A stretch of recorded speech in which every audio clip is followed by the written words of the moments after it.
আপনারা যে একটা বড় দলকে নির্বাচনের বাইরে রেখে এই নির্বাচনের গ্রহণযোগ্যতা কতটা আপনারা নিশ্চিত করতে পারবেন? কারণ তাদের তো সমর্থক আছে, তাদের ভোটার আছে।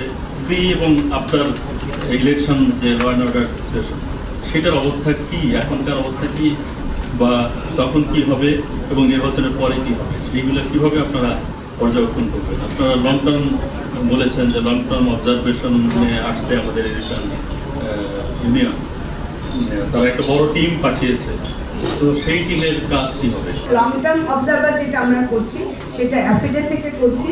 আর অ্যাকচুয়ালি নির্বাচন কমিশন চাচ্ছে 3 দিনের জন্য, নির্বাচনের আগের দিন, নির্বাচনের দিন এবং পরে। তো যেহেতু আমরা অ্যাফিড থেকে এবং দীর্ঘদিন কাজ করছি এই নির্বাচন পর্যবেক্ষক হিসাবে, আমরা এই হিসাবে আমরা কিছু ইস্যু তো যেগুলি উত্থাপন করেছেন এগুলি অবশ্যই আমাদের মধ্যে আছে।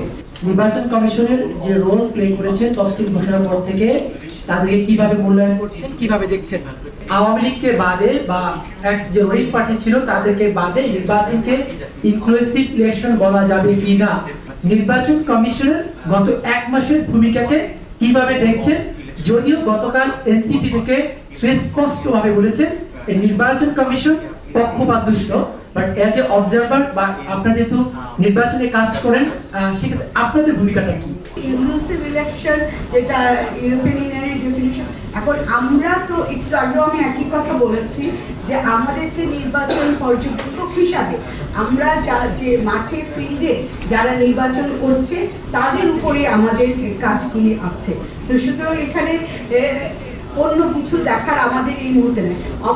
মানে যারা সুশাসন গণতন্ত্র নিয়ে কাজ করে অবশ্যই সেখানে আছে, কিন্তু আমরা যেহেতু অ্যাফিডের পক্ষ থেকে নির্বাচন পর্যবেক্ষণ করছি, সুতরাং আমাদের কিছু জিনিস আছে, ক্রাইটেরিয়া আছে, আমাদের দেখতে হবে। এলাকার যে পুনর্বিন্যাস হয় এইগুলোর পেছনে অন্য কোনো ভূমিকা থাকে কিনা এইটা অবজার্ভ করেন কিনা। এবারের ভোটার সংখ্যা হওয়া হচ্ছে 15 কোটি, আবার আমার গভর্নমেন্ট বলছে যে পপুলেশন হচ্ছে 17 কোটি। তো এটা একটা কারণ যেন মিসম্যাচ হচ্ছে। ভোটার দেখা যাচ্ছে সবসময় টোটাল পপুলেশনের 50% নিচে থাকে, কিন্তু এবার আমরা দেখছি যে আমাদের ভোটার সংখ্যাটা অনেক বেড়ে গেছে পপুলেশনের তুলনায়। তাহলে কোন জায়গায় মিসম্যাচ আছে? আসলে আমাদের পপুলেশন কম না ভোটার? ইলেকশনের আগে রিটার্নিং অফিসাররা যে সমস্ত কর্মকাণ্ড করছেন এগুলো আপনারা অবজার্ভ করেন কিনা? এখন কিন্তু ডিজিটাল ফরম্যাট চলে আসছে, এবং যেহেতু ইলেকশনে দেখা যায় যে ভোট কেন্দ্রে দিতে যাওয়াটা একটা মানে হ্যাসেল, অনেকে যেতে চায় না, ওখানে সংঘর্ষের আশঙ্কা থাকে। তার থেকে যদি আমি বাড়ির থেকে বসে ভোট দিতে পারি, পুরো নেশনকেই যদি আপনি ব্যালট পেপারে পোস্টাল ব্যালট আনতে পারেন, তাহলে এটা একটা নতুন জিনিস, তাহলে আমাদের খরচ অনেক কমে যায়। তো সেইগুলোকে আপনারা কিভাবে পরামর্শ দেন বা এগুলোর ব্যাপারে আপনাদের বক্তব্য?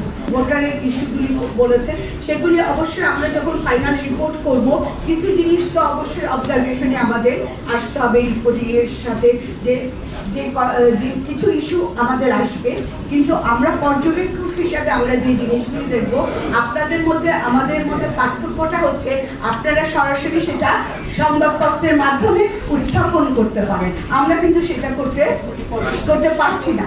এইটা হচ্ছে, কিন্তু আমরা যে জিনিসগুলি উত্থাপন আমরা দেখছি, যেটা বলছেন আরপিও অনুযায়ী অবশ্যই পরিবর্তন হচ্ছে। আরপিওটাও আমাদের দেখার একটা কাজ যে আরপিওটা কিভাবে আছে। টানা 3য়বার অর্জন করেছে দেশের সেরা সুপার ব্র্যান্ড স্বীকৃতি বসুন্ধরা টিস্যু।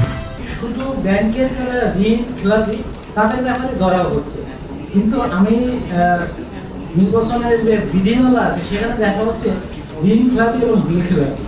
সুতরাং অনেক ঋণ খেলাপি অনেক শিল্পপতিরা এখন নির্বাচন করছে, এবং তারা বিদ্যুৎ বিলের খেলাপি আছে, গ্যাস বিলের খেলাপি আছে, টেলিফোন বিলের খেলাপি আছে, নানান খেলাপি আছে।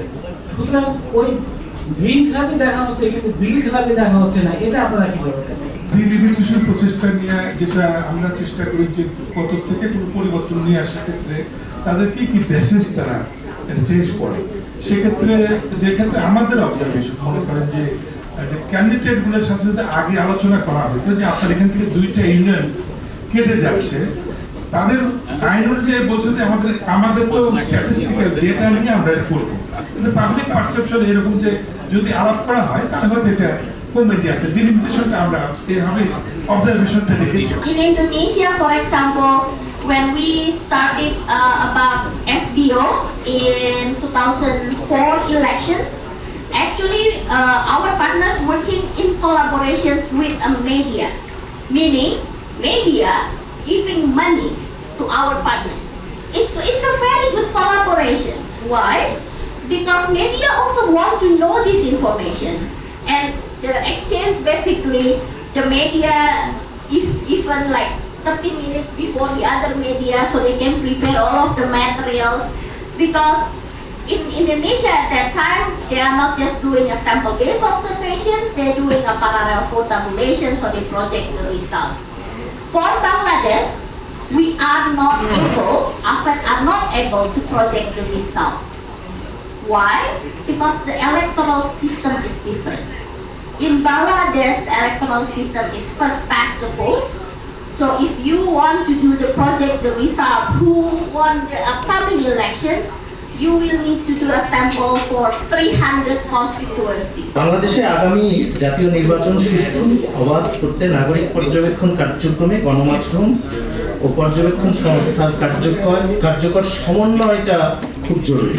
এবং আজকে এই আয়োজনে আমরা যে এখানে মত বিনিময় করেছি, আমার মনে হয় যে এখান থেকে অনেকগুলো বিষয় উঠে এসেছে যেগুলো খুবই গুরুত্বপূর্ণ।